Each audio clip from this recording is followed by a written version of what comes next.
Welcome all, I'm your host, Glenn, and this is Try Catch Plan. Today I'm going to set up a Raspberry Pi 5 and write a basic Python script to read image and audio file metadata. I've got a brand new Raspberry Pi 5 with 8 gigs of RAM, an active cooler fan, and a 128 gig micro SD card to eventually fit all of the images, audio, and video files that I'm planning for. So I should be ready to go. This is my very first time setting up a Raspberry Pi, my very first time doing sound and video editing, and my very first YouTube channel, so please bear with me. Well, first things first, ask the internet how to set up a Raspberry Pi.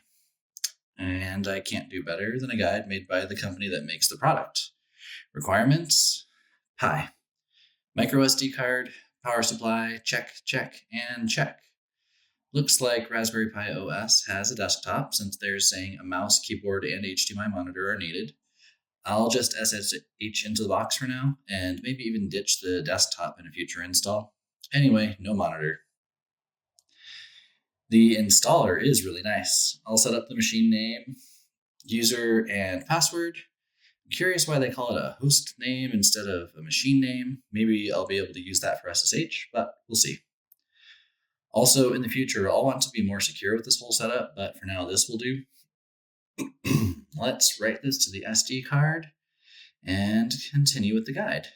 Insert micro SD card.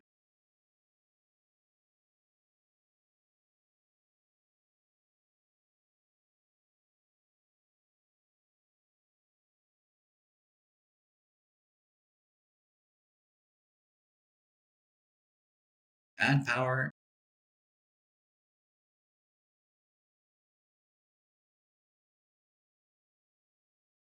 And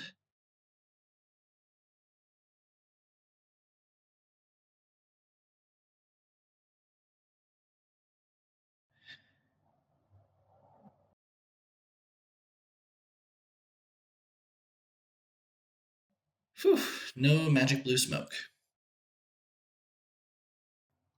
Well, that was shockingly easy.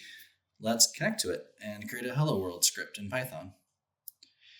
So, as suspected, the installer didn't create a host entry on my Windows machine here, so I had to look up the IP address in my router.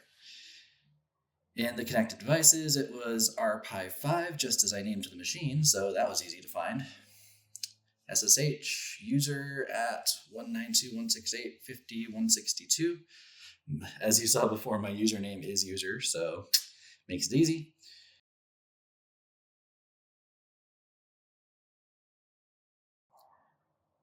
Python is already installed and runnable by my user, so that's nice. Let's create an app.py with the basic if main script. Oof, arrow keys aren't working. Backspace isn't working. I'll have to look that up. But after a little trial and error with typing, success. I'm planning eventually to create an AI project that runs everything locally rather than through API keys to an LLM and other services online, so print isn't going to cut it as a starting point. Let's see about reading media files. Back to the Google sphere. Python read image metadata. And there we go. Install Pello.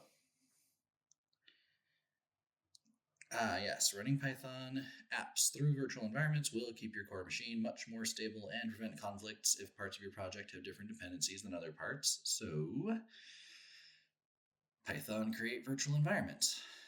And now pip install Pello, profit. More pain with VI, and image metadata. Good, looks like I have geolocation turned off on my phone, hooray.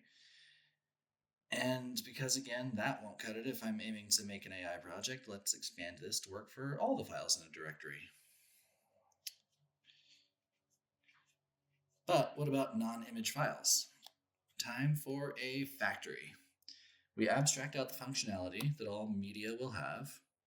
Namely, is this file of my quote-unquote type, an applicable function, and also the function I've been experimenting with, info. Eventually, I'll make a show function to display or play my media, but for now, info is good enough. A little more Google foo, Python abstract class, and Python abstract function. Then Python read sound file metadata, and done.